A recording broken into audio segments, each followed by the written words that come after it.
My parents told every single member of my extended family I was unemployable, to cover up the fact that I cut them off years ago after I discovered what they did with my social security number. Today, at a family reunion, Dad again joked about me being on food stamps. He kept on with the mockery until a black SUV pulled up. Then, a man in a suit stepped out and handed me a briefcase.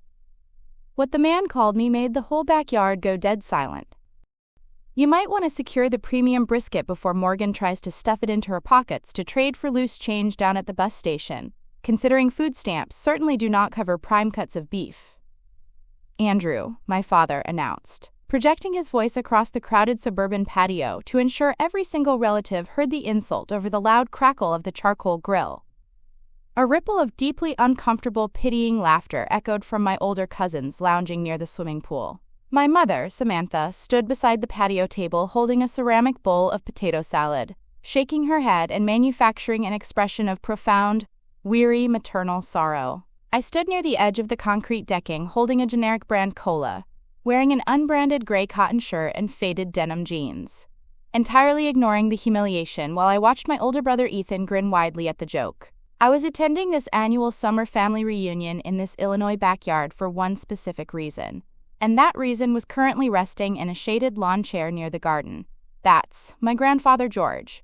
5 years ago, during my final semester of university, I applied for a basic residential lease on an apartment near my new software engineering job in Seattle, only to have the application instantly rejected due to a catastrophic credit score. Following a grueling, panicked week of pulling federal credit reports and investigating obscure bank records, I discovered the source of the financial destruction. Andrew and Samantha had stolen my social security number, forged my signature on multiple financial guarantees, and taken out $150,000 in high-interest commercial loans in my name. They had immediately funneled every single cent of that stolen capital directly into Ethan's poorly planned and mismanaged artisanal distillery venture, a business that subsequently failed after it was faced with massive health code violations and filed for total bankruptcy less than 8 months after opening its doors. When I drove directly to their house with the printed financial records and demanded an immediate explanation, they did not offer an apology, nor did they show any remorse.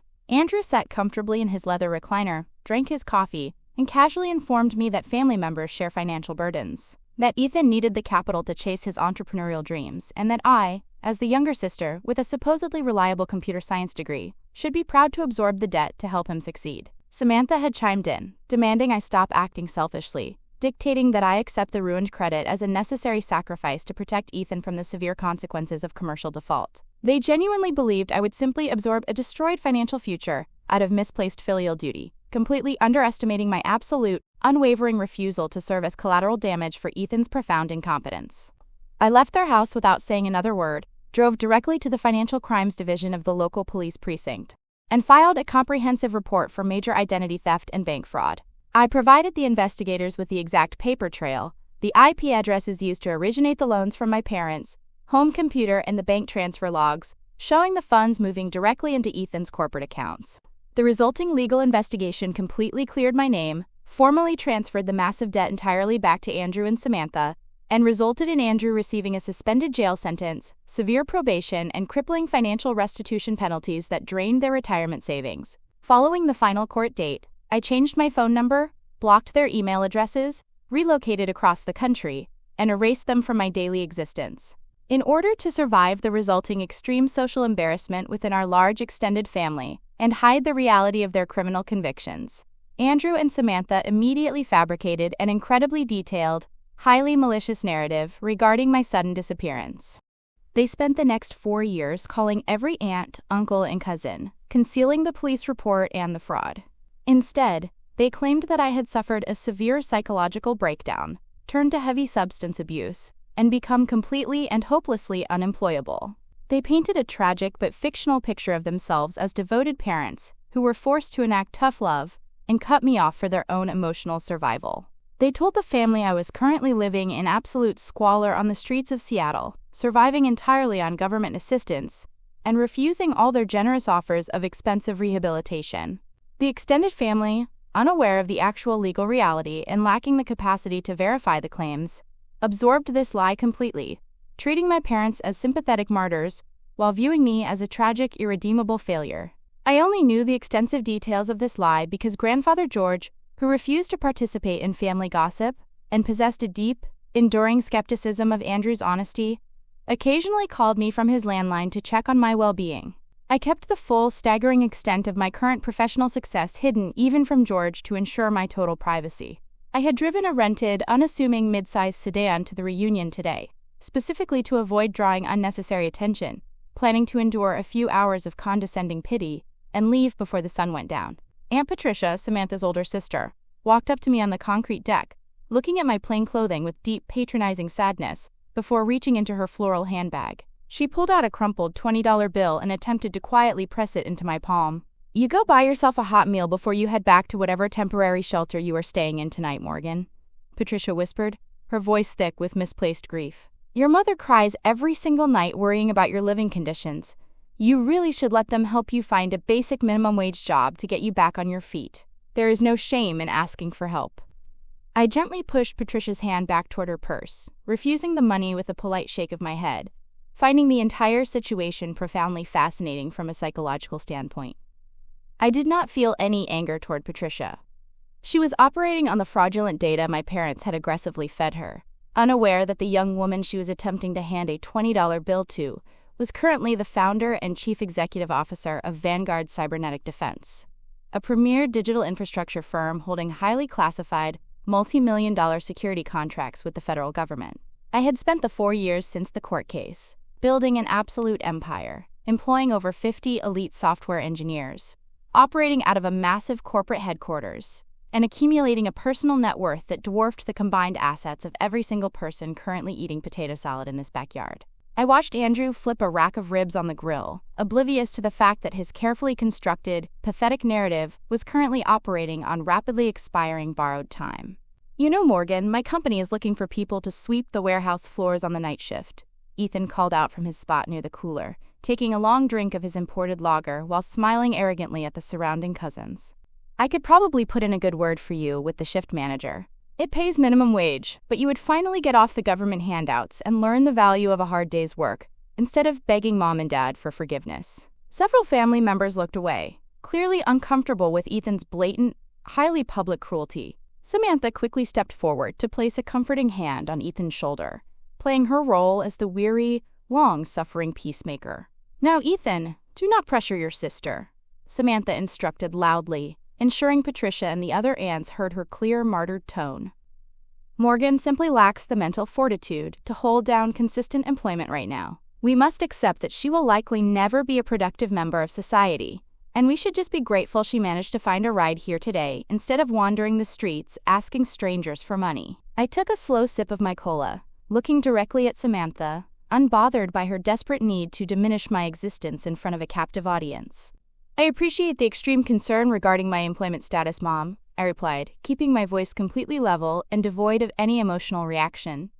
"However, I assure you my professional schedule is entirely full." Dad scoffed loudly, waving his metal tongs in the air. "Full of what? Sleeping until noon and cashing welfare checks? You are an absolute embarrassment to this family, Morgan. If it were not for your grandfather demanding your presence today, I would have chased you off my property the second you walked through the front gate." The harsh words had barely left his mouth when a massive, jet-black, heavily armored Chevrolet Suburban turned off the main street and rolled up the driveway, coming to a heavy, imposing stop directly adjacent to the backyard fence. The sheer size and pristine, aggressive nature of the vehicle instantly commanded the attention of every single person in the yard, causing the ambient chatter to completely die down as everyone turned to stare at the heavily tinted windows. The heavy rear passenger door swung open, and Donovan, my chief legal counsel, stepped out onto the concrete. Donovan was an incredibly sharp, uncompromising former federal prosecutor, currently wearing a flawless bespoke charcoal suit. He adjusted his tie, completely ignoring the confused stares of the 50 family members scattered across the lawn, unlatched the wooden privacy gate, and walked with undeniable authority directly into the center of the backyard. He carried a highly secure, biometric titanium briefcase in his left hand, his eyes scanning the crowd until he locked onto my position near the concrete deck.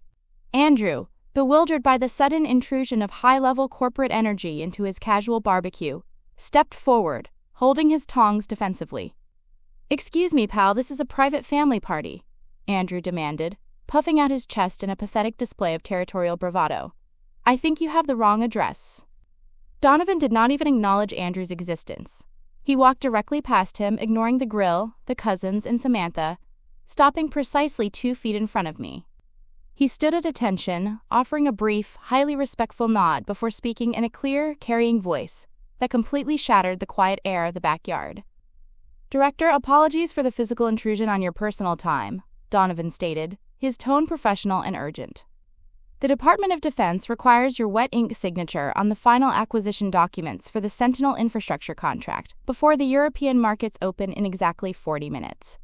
We could not wait for your scheduled return to the headquarters." Donovan lifted the titanium briefcase, resting it flat on the wooden railing of the deck, and placed his thumb on the digital locking mechanism. A small green light flashed. The heavy latches clicked open simultaneously, and he revealed a thick stack of highly classified legal documents bearing the official seal of the federal government. The entire backyard went suffocatingly silent. Nobody moved, nobody spoke. The only sound in the area was the sizzling of the meat on the charcoal grill and the quiet rustle of the wind through the oak trees. Patricia dropped her plastic cup of lemonade, the bright yellow liquid spilling across the grass, her eyes wide with total incomprehension. Ethan slowly lowered his imported beer, his smug expression melting away, replaced by a look of sheer, terrifying confusion as he stared at the federal documents. Andrew stood frozen by the grill, his mouth hanging slightly open, his brain violently failing to reconcile the woman standing in front of him with the pathetic, unemployed addict he had described to the family for the past 4 years. I reached into my pocket, retrieved my titanium pen, and calmly signed my name on the 3 designated signature lines, formally verifying the authorization for a $75 million cybersecurity deployment. "Thank you, Donovan," I replied, handing the pen back to him. "Ensure the Pentagon liaison receives the encrypted confirmation code immediately upon your return to the office." Donovan closed the briefcase, the latches locking with a final sound. "Understood, Director. The board extends their regards." He turned around, walked directly past Andrew without making eye contact, exited the wooden gate, climbed back into the armored Suburban, and drove away, leaving a massive, inescapable crater of absolute truth right in the center of my parents' fabricated reality. The suffocating silence hung heavily over the backyard for a full minute after the black Suburban disappeared down the street, before Aunt Patricia finally stepped forward, pointing a trembling finger toward the empty driveway. "Morgan?" Patricia stammered, her voice cracking under the weight of severe confusion. "What in the world was that? Who was that man? What contract?" Andrew quickly rushed forward, dropping his metal tongs onto the side of the grill with a loud clatter, his face flushed with a desperate, panicked redness. "It is a prank!" Andrew yelled loudly, forcing a hysterical, entirely unconvincing laugh, while looking frantically at the surrounding relatives. "Morgan obviously hired an actor to come here and put on a show, because she is completely unhinged. It is just a pathetic stunt to get attention. Do not listen to her." I turned away from the driveway and looked directly at Patricia. "That man is Donovan, the chief legal counsel for Vanguard Cybernetic Defense, the digital infrastructure firm I founded 4 years ago and currently operate as the chief executive officer," I explained, ensuring every single person in the yard heard my exact words. "The documents pertained to a federal contract my firm just secured. I assure you, Patricia, I am not currently seeking minimum wage employment sweeping warehouse floors, nor do I require a crumpled $20 bill to purchase a hot meal." Patricia turned her head slowly, looking directly at Samantha, whose face had drained of all color, resembling pale parchment. "Samantha," Patricia demanded, her tone dropping into a deeply dangerous, accusing register. "You sat in my living room crying your eyes out. You told me Morgan was living in a homeless shelter. You told me her brain was completely destroyed by narcotics and that she was unemployable. I decided to dismantle the remaining structure of their lies. They told you I was an unemployed addict to cover up the actual reason I cut them out of my life 4 years ago. I announced to the entire family. During my final semester of university, Andrew and Samantha stole my social security number, forged my signature, and took out $150,000 in fraudulent business loans in my name. They gave every single cent of that stolen money to Ethan to fund his failed distillery. When I confronted them, they demanded I accept the ruined credit to protect Ethan. I refused, filed a major police report for identity theft, cleared my name, and watched Andrew receive a suspended jail sentence and massive financial penalties in court. That is why they lost their retirement savings, not because of a bad economy, They lied to all of you because admitting they are convicted fraudsters who sacrificed their youngest daughter for their golden child would ruin their precious social standing. The backyard erupted into absolute chaos. Several cousins gasped aloud. Ethan took a massive step backward, trying to hide behind the cooler, his face sweating profusely as the family turned their collective, horrified attention toward him. Patricia completely ignored Ethan and marched directly up to Andrew, her face contorting into an expression of absolute, unrestrained fury. "You parasitic liar," Patricia hissed, pointing aggressively at Andrew's chest. "You came to my house last November and begged me for a $40,000 personal loan. You told me Morgan was admitted to a high-end, out-of-state rehabilitation facility, and you needed the cash to cover her extensive medical bills. You used her supposed addiction to steal $40,000 from your own sister-in-law." Samantha burst into theatrical tears, attempting to grab Patricia's arm. Patricia violently slapped Samantha's hand away, completely disgusted by the confession. Grandfather George, who had remained quietly seated in his lawn chair observing the entire spectacle, finally stood up, leaning heavily on his wooden cane. He walked slowly across the grass, the crowd parting to give him space, until he stood directly in front of Andrew. "You stole from your own daughter to fund an entirely useless venture," George stated, gesturing his cane toward Ethan with total disdain. "And then you stole from your own family to cover your crimes. You are an absolute disgrace to this bloodline, Andrew." Ethan, realizing the entire family had permanently imploded and seeing the massive wealth I clearly possessed, attempted a deeply pathetic, desperate pivot. He walked toward me, offering a sickeningly fake, nervous smile. "Look, Morgan, maybe we got off on the wrong foot today," Ethan stammered, abandoning his arrogant posture. I ignored him, turned my attention back to Grandfather George, pulling a thick, sealed envelope from the inner pocket of my jacket and handing it to him. "The envelope contains the fully paid deed to the small lake house in Michigan you always talked about buying, along with the keys. The property taxes are entirely prepaid for the next 20 years. Enjoy the fishing." George took the envelope, a genuine, proud smile breaking across his weathered face. "Thank you, Morgan. I always knew you were the only one in this yard worth a damn." I nodded, turned my back on the screaming matches erupting across the lawn, as multiple aunts and uncles began aggressively demanding their loaned money back from Andrew and Samantha, and walked out the wooden gate toward my rented car. I drove away from the chaotic suburban street, leaving my parents trapped in the inescapable, ruined reality they had built with their own lies, permanently secured in the knowledge that true success does not require an audience, but exposing a liar only requires the undeniable truth.